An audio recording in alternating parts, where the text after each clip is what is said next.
Hey guys, welcome to my channel. So, ano na naman tayo, fragrance review, no? Actually, comparison. So, the other day, I was looking for Eternity for Men. And then, I found out na may mga bagong variants na pala yung Eternity. So, I saw Eternity Flame and then Eternity Aqua. And then, mas bago yata yung Flame. Tapos yung Aqua, mas nauna. And then, based on reviews, yung mga dating gusto yung aqua, gusto na rin yung flame. So, I don't know. So, tumingin lang ako ng murang Eternity Flame and Aqua sa eBay. And then yung nakuha ko sa eBay na to, hindi siya original packaging. Kumakita nyo, tester daw to, pang tester. Ito original packaging yung flame. So, ito honest review para mahirap kasi bumili online para sa inyo. Hindi nyo na susubukan. Ito, susubukan ko eh. Binili ko para subukan lang eh. No, para subukan. Ano ba mas maganda? Ang standard natin yung Eternity for Men. Nung college ako, yun lang hindi ko makakalimutan eh. Kasi mabango para sa akin yun. May mga gamit na ako ibang pabango, pero yung pa rin, balik pa rin ako sa Eternity for Men. So, ito naman yung Aqua. Eternity Aqua. Tapos eto, tingnan natin. So, binili ko to para hindi na gawin. Ibig sabihin, para sa ito. Nakita na asawa ko, dalawa binili mong pabango. Sabi ko, para sa yan. Sabi niya, ba't para sa akin eh? For men. Di ba ikaw ang aamoy? Reklamo ka palagi. Reklamo ka sa amoy ko. Ayan, bumili ako pabango.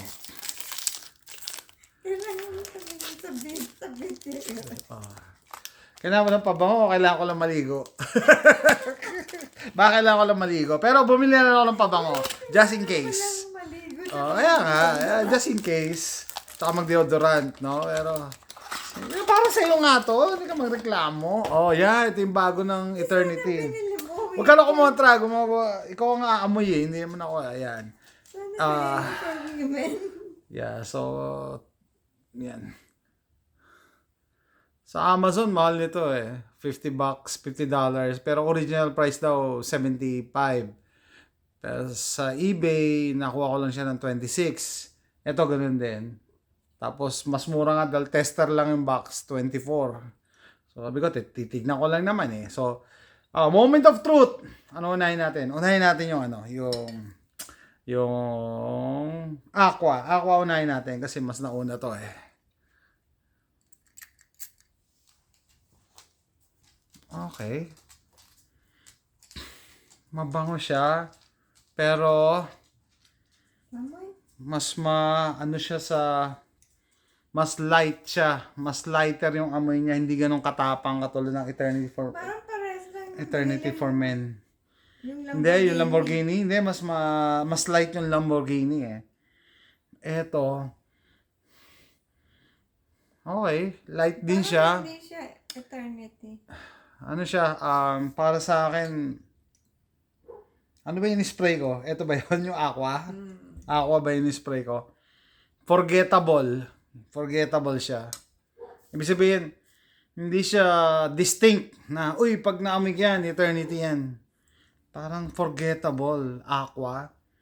Pwede pang araw-araw, ganon. No? Mild lang siya eh. Tsaka hindi siya distinct. Magawa ko. And then, nung flame, itong flame, tingnan natin. Ito naman, ito. Yung flame, mas matapang siya ng konti. Tingnan mo. Tsaka parang, Pang lolo. pang lolo. Paco Rabanne. Paco Rabanne, mga brute, ano ba yung mga gano'n, mga sinauna, ano? Mas matapang nga siya. Pwede mo ibigay sa Eternity, bago to. Eternity Flame. Pang grand pa daw. Parang gano'n, alala ko ng brute. Parang malapit yung malapit. Malapit na doon. Nga, Paco Rabanne, yung mga sinaunang pabango nung bata ako. Yung mga galing Saudi. Yung mga galing Saudi. Hindi, pero meron siyang distinct smell. No? Ang tapang. Oh, matapang nga siya. May distinct smell siya. I mean, pag naamoy ko yan, oy, Hindi mabango. amoy ano yan? Amoy lupa. Ay, hindi. Amoy eternity flame. May diwan.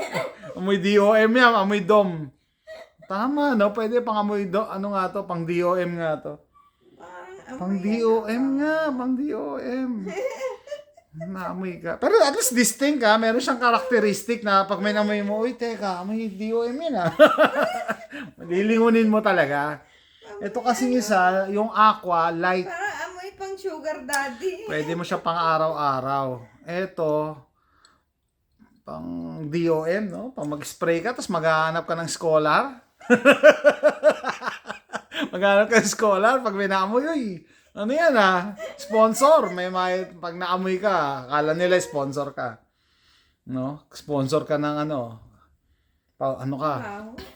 Matapang siya eh. Hindi mabango yan. Talaga?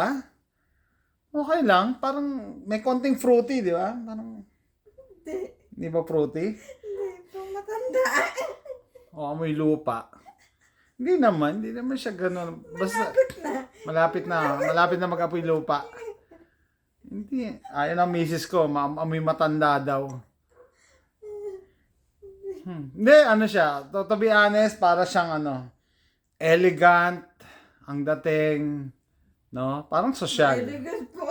Oo. Ano nga social nga na DOM eh. Elegant social na DOM nga eh. Yun nga ang amoy nito eh. Eternity Flame. So, good comparison. Kung younger generation, bata, tapos, or kahit may edad na, pang araw-araw, aqua. Magkano binili mo dyan? Ito 26. Ito 24. Mahal? Eternity to eh. Eternity. So, ito. Sabi ko pang elegant, parang sophisticated. Parang pwedeng itapon. Hindi. Yun lang dating sa'yo. Parang feeling ko pagka nakaano ka, yung a-attend ka ng ng formal occasion, naka-Amerikana ka, ito gagamitin mo. Ha? Ito, Sino yung pang araw-araw. Aqua. So, ayan. Sad to say, after testing them, yung original pa rin ako na Eternity for Men. No? Eternity for Men pa rin. No? May distinct smell kasi yun eh. Na iba dito sa dalawang to. Parang walang bahid ng eternity itong dalawang to eh.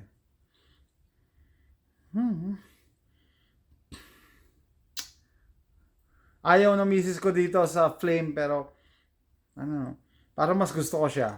Mas tumatagal yung amoy. Mas mas sophisticated. mas gusto mo mga may matanda?